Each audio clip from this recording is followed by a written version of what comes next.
This is number seven podcast. Number 7 podcast. Welcome back to the number 7 podcast channel. Today, we're going to be looking at The House of Cross. It's by James Patterson. So, you know James Patterson. He always has these like really exciting thriller books, and this is no exception. So, the story starts off right away with this really intense car chase. There's this guy who's like running from the police in a van, and helicopters chasing him. He's trying to get away so bad that he's crashing the van just to like avoid a roadblock. And it makes you think like, who is this guy? So, and what is he running from? So, you know, right away you're kind of hooked. Then we meet Judge Emma Franklin, and she's recently become a widow. And it seems like she's carrying around a lot of, you know, like emotional baggage from that. She's in the car, getting driven home from work, and she's kind of lost in thought, thinking about her late husband, even thinking about maybe taking off her wedding ring. And it kind of makes you feel for her. You know, she seems really vulnerable. But then, totally out of nowhere, she and her driver get murdered. And it's brutal. It looks like it was done by a professional hitman. It's just like, bam, this total shock. And you're left wondering, like, who would possibly want her dead? So then the story brings in Alex Cross. Now, if you've read any other James Patterson books, you might recognize him. He's this detective who's been in a bunch of Patterson's other stories. Anyway, we meet Alex Cross's wife, Bree Stone. They're talking about the murder, and Bree's worried about how it's going to affect the city because, you know, the inauguration is coming up. And something like this high-profile murder, could just throw everything into chaos. And then there's another thing. Bree has this suspicion about the death of this billionaire, Ryan Malcolm. It happened recently, and something about it just feels off to her. She's not going to let it go. So now we've got two mysteries kind of running side by side, which makes things even more interesting. Okay, so now the FBI is getting involved. They're trying to find clues in Judge Franklin's murder, and they come across this footage from a doorbell camera. It shows this person running near the crime scene right around the time of the murder. They think it's suspicious. And guess what? They find this law professor named Willow Whelan, who looks a lot like the runner in the video. So, of course, they're like, is she just some random jogger who happened to be there? Or is there something more to it? The FBI is not taking any chances. They're going to figure out what's going on with her. But they're also looking into the murder driver, Agnes Pearson. Turns out she has this estranged husband, Aldo Pearson, who's a bodybuilder. And get this, he's been selling steroids. Shady, right. Well, it gets even shadier because they find this weird license plate on his car. Like, it's not a regular license plate. So Cross goes to confront Aldo, but things get kind of messy. Cross ends up getting hurt in the process. So now everyone's wondering, is Aldo connected to the murders? Or is he just a convenient scapegoat? The plot thickens, right? Well, Aldo ends up getting arrested, but he swears he has an alibi. He says he was online for a class at the time of the murders. But come on, he switched his license plates. That makes his story a little hard to believe, don't you think? And he denies knowing Professor Whelan, but the connection seems pretty strong. It's like, come on, what are you trying to hide? Anyway, amidst all this drama, we get a glimpse into Cross's home life. And it's actually really nice. It's warm, it's loving. It's like a total contrast to the craziness of the investigation. It kind of reminds you what he's fighting for, you know. But Bree's not just sitting around waiting for the FBI to figure things out. She's got her own investigation going on. She's looking into Ryan Malcolm's death, the billionaire I mentioned earlier, and she's really interested in this place called the Double T Ranch in Nevada. Malcolm was trying to buy it before he died. As Bree digs deeper, she finds out that there have been a bunch of mysterious deaths connected to the ranch. People who were involved in selling it in the past have ended up dead. So, you know, something fishy's going on there. There's something dark and dangerous hidden at that ranch. Meanwhile, the FBI's attention turns to organized crime in Baltimore. They think there's a connection to the murder somehow. So they end up in this shootout at a cafe. At first, they think they've stumbled onto some big criminal meeting. But it turns out to be a totally innocent AA meeting. Wrong place, wrong time. Right. This goes to show you how unpredictable this whole thing is. And then Cross finds a link between Aldo Pearson and his estranged wife's death. So now everything's getting even more tangled. It's like, how is all of this connected? So Christmas rolls around, and we get to see the Cross family celebrating. It's a really heartwarming scene, you know, all about family and tradition. It's a nice break from all the darkness of the investigation. John Sampson, who's a homicide detective and a good friend of Cross's, comes over with his daughter, Willow. And Sampson mentions that he uses a tracking device on Willow just to keep her safe, which kind of makes you think about all the dangers that are out there, even for kids. But anyway, back to the investigation. The FBI goes back to Professor Willow Whelan's house with a search warrant this time, and she is not happy about it. She's furious, which makes them even more suspicious of her. And guess what they find? a secret office in her house, and it's filled with information about Judge Franklin. Okay, so now she's right in the middle of everything. What is her connection to Judge Franklin? Why does she have all this information? Things are getting really complicated. And just when you think you're starting to figure things out, another murder happens. Judge Pack, another potential Supreme Court nominee, this time in San Francisco, is killed while he's walking home from work. And the way it happened, it's eerily similar to Judge Franklin's murder. They even find a connection to a homeless woman in this case, too. So, are these murders connected? Or is it just a horrible coincidence? The stakes are getting higher and higher. Now the investigation takes a turn, and they start looking into Ryan Malcolm's past. Remember, he's the billionaire who died under suspicious circumstances. Well, it turns out he was adopted by this other billionaire, Theresa May Alcott, and his biological parents were murdered. Talk about a dark past, right? But here's the real shocker. There's a possibility that Malcolm had a twin brother named Sean. Whoa, right, a twin brother. Could this be the key to solving everything? It's a total game changer. Now they're trying to figure out if this twin brother even exists, and if he does, what's his role in all of this? Okay, so now they're focusing on Judge Pack's murder. They get their hands on some security footage, and they see the assassin. And guess what? It's the same woman from Judge Franklin's case, so definitely connected, right? But then they find a potential suspect, Sheldon Alvarez. He was Judge Pack's former lover, and they catch him stealing stuff from Pack's safe. So is he the mastermind? Or is he just a small part of a much bigger plan? Now Bree's taking things to the next level.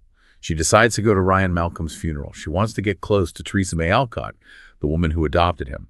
And she's so determined to figure this out that she uses her own money to make it happen. Talk about dedication. Anyway, Bree learns about Sheldon Alvarez, claiming that Judge Pack was in a lot of debt from gambling, and that the relationship wasn't so great.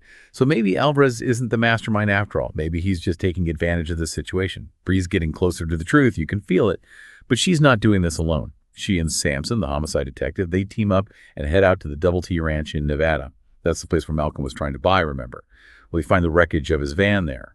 And not stopping there, they decide to go to Salmon, Idaho, where Malcolm was born. They're following every lead, every clue, no matter where it takes them. And it's getting intense. Now the story takes a really dark turn. There's another murder. This time it's Professor Nathan Carver. He was the third potential Supreme Court nominee who ends up dead. And guess what? They find a secret office in his house too, just like Professor Whelan's. And it's also full of information about Judge Franklin. There's definitely a pattern here, right? But they find something else too, a link to this mysterious group called Maestro. They leave these cryptic messages behind. It's clear that these murders are all connected, and it's something bigger. Something more sinister than anyone imagined. Meanwhile, Bree and Sampson are still in Salmon, Idaho, trying to find answers. They meet Lucille Danvers, who is the biological mother of the Malcolm twins, but there's a problem. She's got early onset Alzheimer's, so her memory's not so good. But she mentions something really strange. She talks about a visit she got from someone she thought was Ryan Malcolm.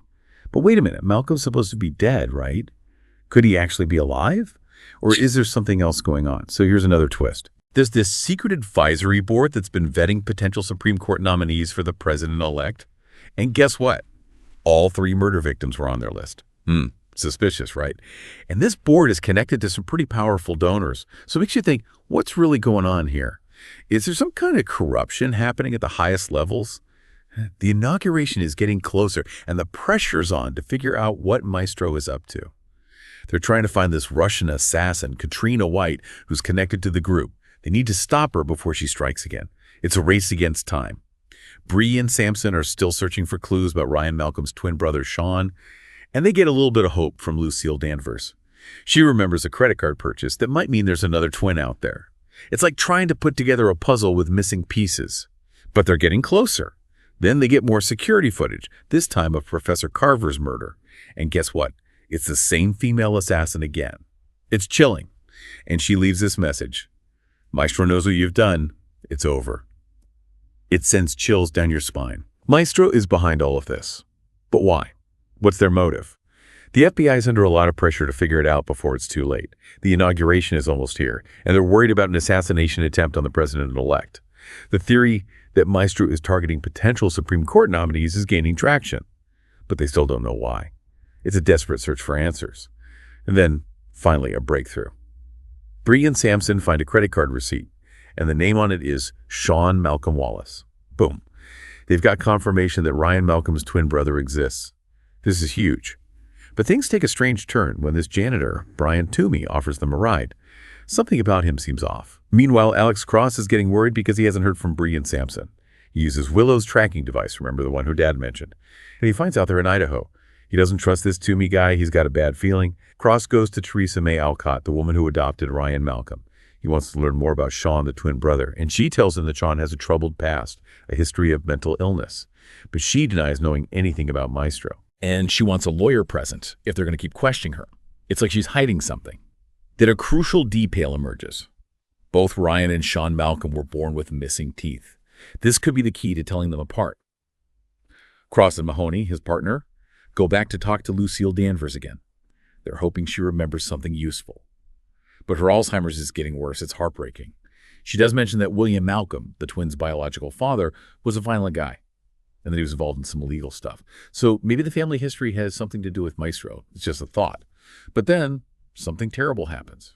Brian Toomey, the creepy janitor, kidnaps Bree and Sampson. They're forced to go with him through this blizzard, and they end up in prison somewhere remote. It's terrifying.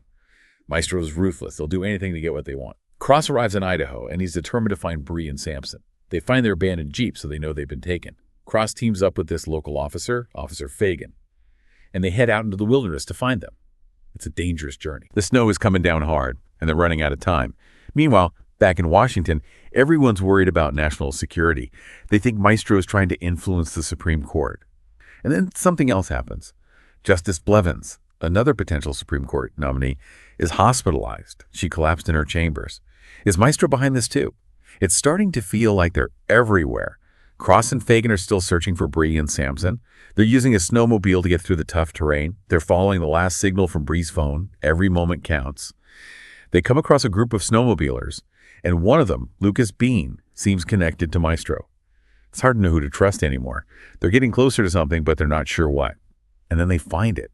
Malcolm's hidden compound. It's built inside an abandoned mine, and it's full of high-tech stuff. This Maestro group is serious. They've got resources, they've got power. Cross gets captured. But guess what? He finds Bree and Sampson there.